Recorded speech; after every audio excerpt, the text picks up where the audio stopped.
Hello everyone, I'm Captain Mati. Welcome out to this week's virtual CT. Today we're going to be talking about two different cell phone technologies, specifically CDMA and GSM. Here are today's lesson objectives. I want you to leave with a general knowledge of cell phone history. I want you to be able to define the term channel sharing. And I want you to leave this lesson being able to compare and contrast FDMA, TDMA, and CDMA. Here's the overview of everything that we are going to cover in today's lesson. Cell technology has evolved a lot over the past 20 years. One of the motivating factors for changing and advancing mobile technologies was and continues to be to allow more users on the network while still improving speeds and connectivity. While the brick phone was a status symbol for Zach Morris and Saved by the Bell, cell technology is now a daily necessity. Here are some key terms and concepts that are going to help you on today's lesson.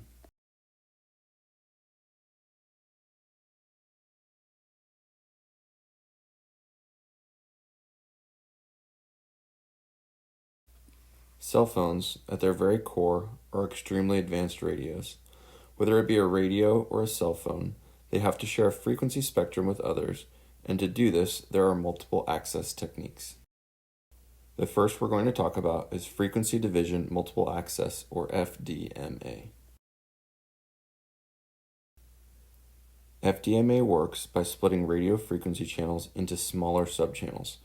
For example, if you have a channel that is 25 kilohertz wide and can only have one conversation, with FDMA you can split it into two subchannels, each with 12.5 kilohertz wide, and have two different conversations. However, it's important to remember that channels can't just be split up infinitely. Splitting up the channel too many times will cause interference due to reduced channel spacing.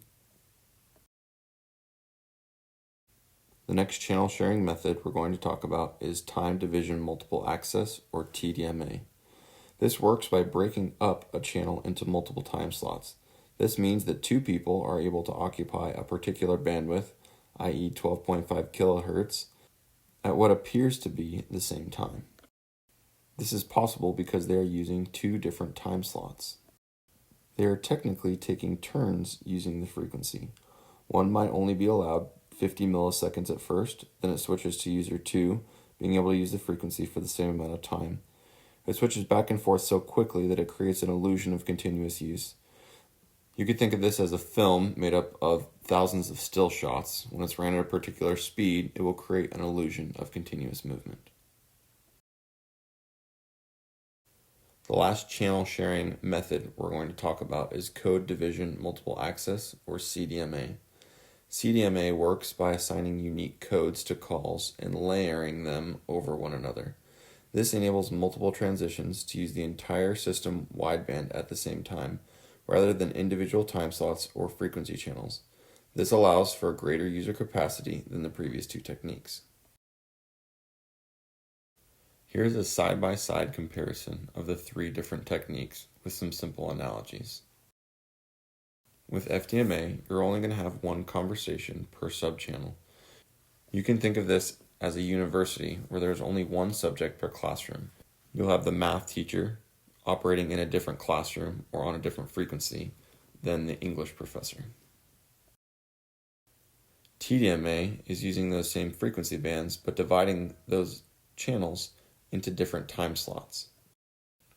You can think of this as an auditorium where speakers are slotted to present specific information at different times, even though they are all speaking in the same room. The final method is CDMA. This is where digitized calls are layered upon one another because they're all assigned different unique codes. You can think of this as being in a room where everyone speaks in a different language, but they all speak at the same time. Since each language is unique, they are able to be filtered one from another. Now that we've covered channel sharing, we're going to transition into cellular standards by providing context and a little bit of history. You've probably seen ads referencing 4G or 5G.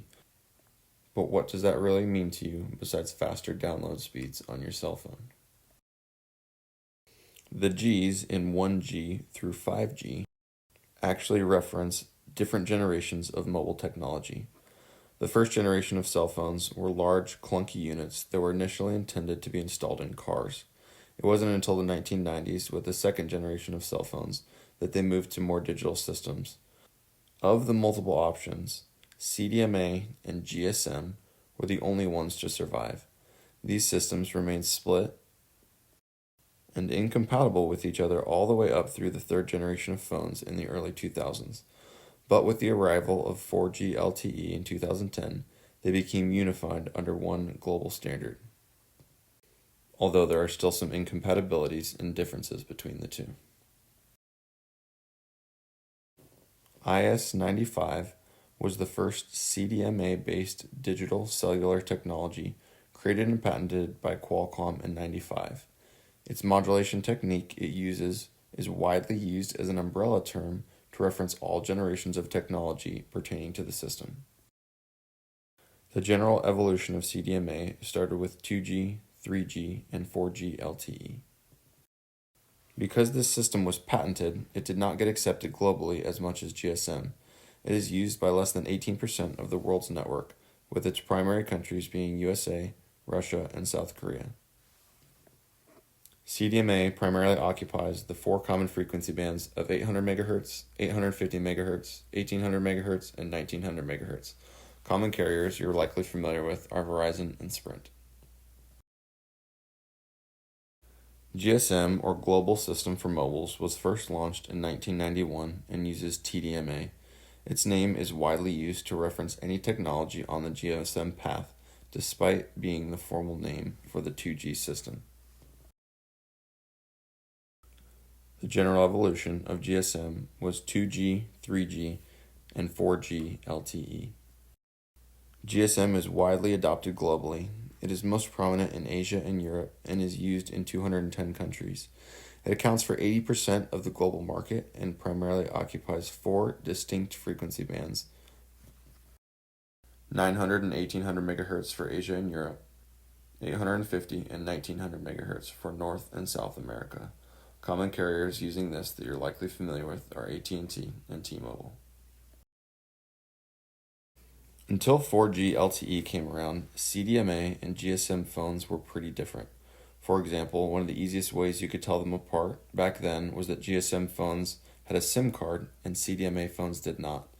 This meant that for anyone who was a part of a GSM cellular service provider, like Singular or AT&T, they could easily swap out phones by moving the SIM card from one phone to another.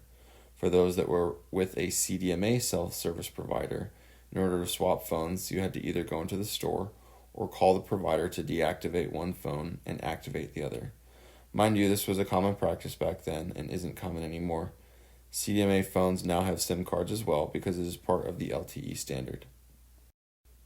Another way they differ is how they utilize frequency bands. GSM uses TDMA, which limits the user to the predefined time slot, while CDMA allows the user to have access to the entire spectrum of the band, resulting in a greater capacity of users at any given time. With the emergence of 4G LTE, mobile equipment and network operators of CDMA and GSM have all moved to update and support LTE, which is its own standard.